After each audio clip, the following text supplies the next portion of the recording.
Bismillahirrahmanirrahim. Mr. President, distinguished members of the court, I left my G20 meeting in Rio de Janeiro to stand before you today on behalf of the government of the Republic of Indonesia to express the solidarity of the Indonesian people on a matter of supreme and grave importance, a matter that strikes at our fragile humanity. I stand before you today to defend justice against the blatant violation of international law that has been committed by Israel. We have all witnessed the ongoing humanitarian catastrophe in Gaza and the following escalation throughout the region, which have emboldened a global call to address the root cause, the illegal Israeli occupation on Palestine. Israel's unlawful occupation and its atrocities must stop, and neither should it be normalized nor recognized.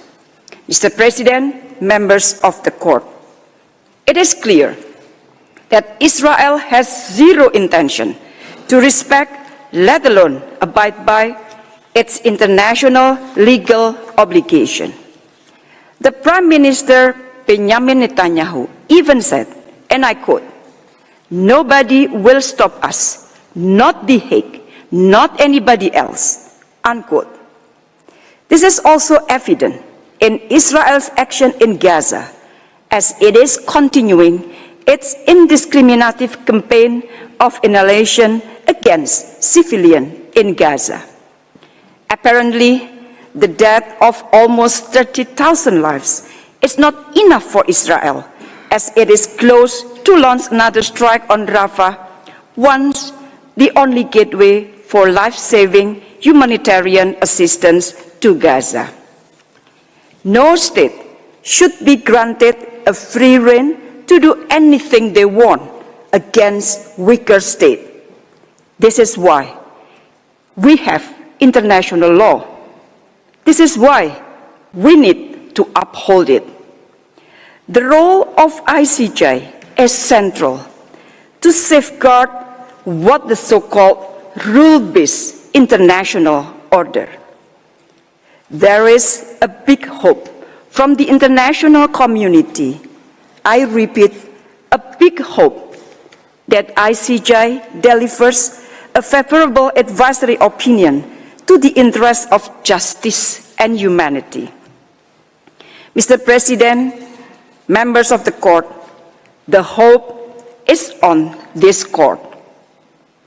Against this backdrop, we all assume a collective moral duty to furnish information on the question submitted to the court. Mr. President, members of the court, my statement today will be divided into two parts. First, on jurisdiction, and second, on the merit of the case. First part, on jurisdiction. Indonesia maintains that the court has jurisdiction to render the advisory opinion, and there is no ground for declining to exercise such jurisdiction. This has been clearly elaborated in Indonesia written statement and written comment. Now I will focus on rebuffing the argument of some states, suggesting that rendering an advisory opinion would somehow undermine the peace process. While the court has made their opinion clear on this matter, allow me to further stress three arguments. First, there is no viable peace process to be undermined.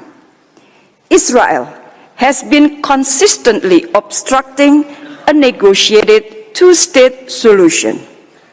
This is in line with international law and relevant United Nations resolution. Israel has even been circumventing negotiation through numerous strategic pretexts. With such strong resistance from Israel to stop its colonial project and its fait accompli unilateral action, no peace process will validly bring a just, lasting, and comprehensive solution. After all, negotiation with someone holding a gun against your head is not a negotiation at all. Despite this rhetoric on peace, successive government of Israel has openly expressed their abandonment of the peace process, including by declaring the Oslo Accord null and void. Just last November, Prime Minister Netanyahu even boasted that, and I quote, "I'm proud that I prevented the establishment of Palestinian state," unquote. It is no wonder that Israeli officials of all levels have been openly ignoring the calls from the UN Security Council to settle this issue peacefully and abide by its international obligation. Along with these attitudes, Israel only has been pursuing a one-sided solution without engaging Palestinians, let alone addressing their interests. Indonesia submits that this confirming Israel has never been interested in any peace process. Second, the request for advisory opinion is not intended to decide on a final solution to the conflict. A comprehensive, just, and lasting solution should only be achieved through direct negotiation between the parties to the conflict, not one imposed from outside or by one party. Rather, the request is intended to seek the court opinion on legal questions asked by the UN General Assembly within its competence. The court should only render its opinion on the legal consequences arising from the ongoing violation by Israel and how they should affect the legal status of the occupation. The questions should be understood as a request for advice to facilitate the General Assembly in devising necessary action within its function.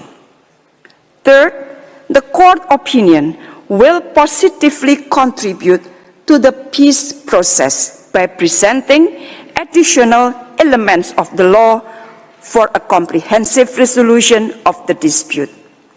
A genuine and lasting peace process can only be achieved if it is consistent with the international law. Thus, the court opinion is very much needed.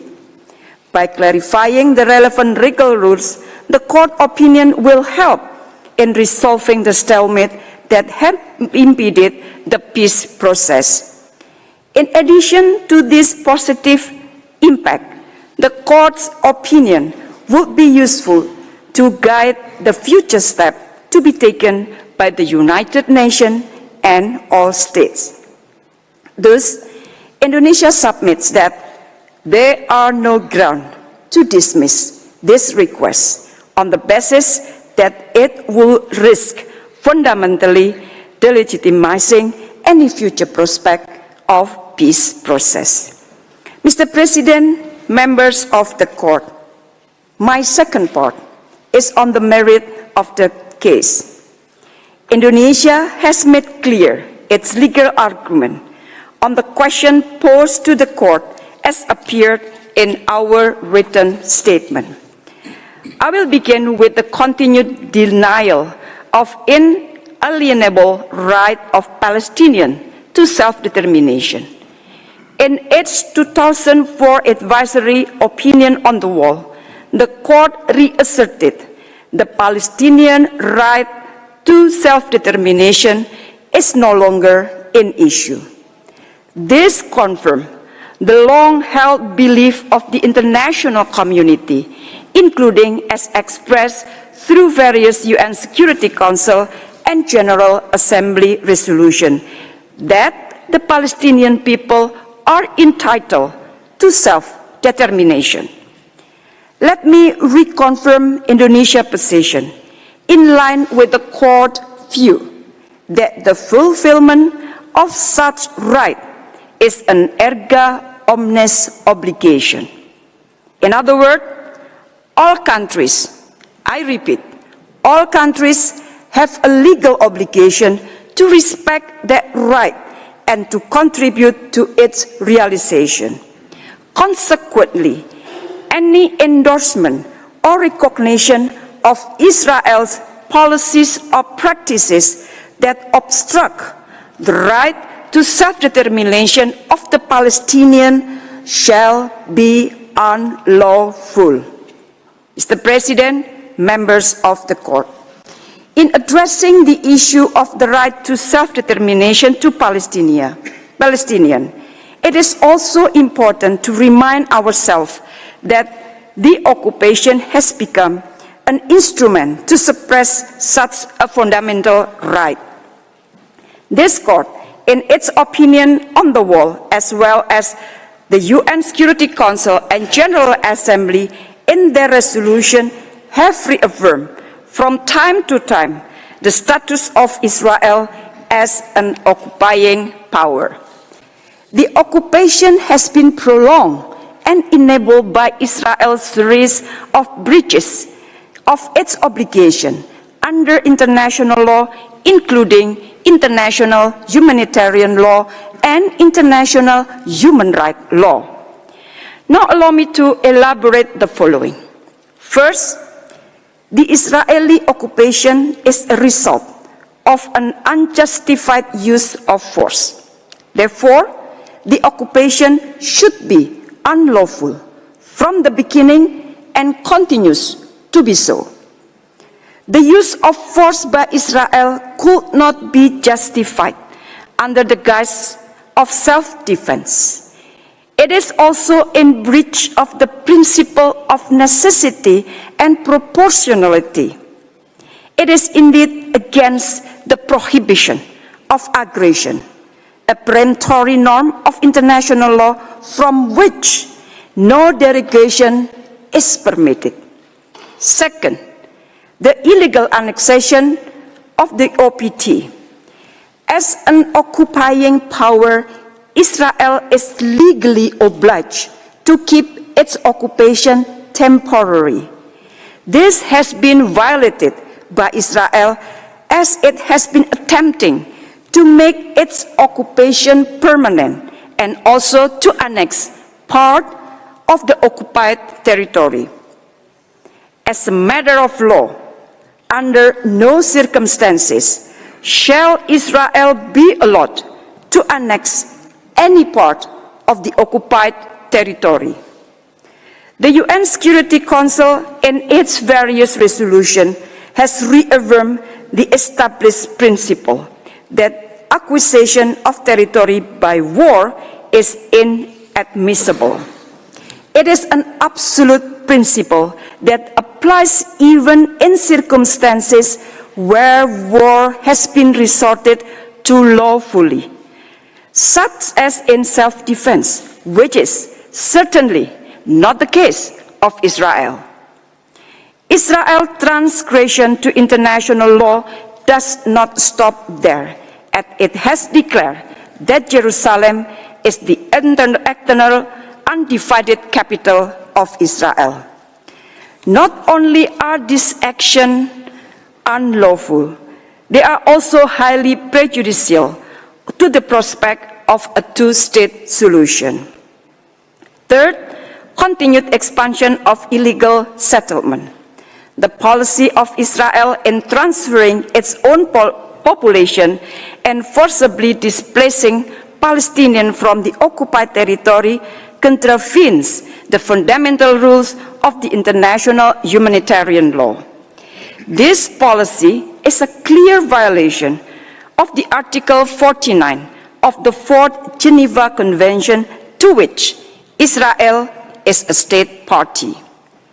It is worsened by Israel's pursuit to change the demographic composition of the West Bank. This policy demonstrates Israel's complete disregard of international law and also shows the intention to make the situation irreversible. Fourth, the apartheid policy against the Palestinians. As an occupying power, Israel is legally obliged to act in the best interests of the Palestinians. Instead, Israel has been reinforcing its prolonged occupation by imposing military orders on the Palestinian population which are not applied to Jewish Israeli settlers. The existence of separate legal regimes that are applied exclusively on different groups of people is a textbook apartheid policy that constitutes a grave violation of human rights, particularly crime against humanity. Having said that, it is clear that the continuation of such apartheid regime is paramount to another breach of a peremptory norms of international law. Mr. President, distinguished members of the court, I wish to elaborate on the legal consequences arising from these policies and practices by Israel. This should begin with respect to fundamental rights of the Palestinian people, particularly the right to self-determination, which has been systematically denied by Israel. The court must pronounce that Israeli occupation is illegal as a whole. It follows that we must bring this illegal situation to an end. Israel must cease completely, unconditionally, and immediately all of its unlawful action and policies in the occupied Palestinian territory. With the continued presence of Israeli forces in the West Bank and Gaza, it is impossible to see Israeli compliance with its obligation. Thus, it is imperative that Israel must withdraw its forces. Given the illegal nature of the occupation, Israel withdrawal must neither be done with precondition nor subject to any negotiation. They must withdraw now. I repeat, they must withdraw now. Israel should also be obliged to make reparation both to the state of Palestine as well as to the Palestinian people. Mr. President, please allow me to recall a legal maxim which states that no one may enjoy legal benefits from illegal action. Therefore, Israel attempts to make its occupation permanent shall never be a valid ground to claim a legitimate title over the Palestinian territory. In line with this, all states and the United Nations must not recognize the illegal situation arising from the violation of international law by Israel. All states must not render any assistance to the maintenance of such violation. Moreover, all states and the United Nations should also ensure Israel compliance with its obligation under international law. Mr. President, members of the court, I would like to conclude by underlining that no country is above the law, that no country is above the law, and the sanctity of this court must be upheld. Indonesia believes that this legal motion is also a motion of global conscience. It should not be another item on the list, another proceeding to dismiss, another call to go unheeded, ignored blatantly by Israel. Never again means never again. We founded our current international system with the conviction that every single human being, I repeat, every single human being, without exception, is protected by law. Every single human being, without exception, is protected by law. Thus, let us all contemplate upon this question. Should the international community continue allowing Israel to manipulate the use of international law to justify its illegal action against the fundamental rights of the Palestine? For Indonesia, we shall not. And once again, the hope is on this court, as the court is the guardian of justice. I thank you very much.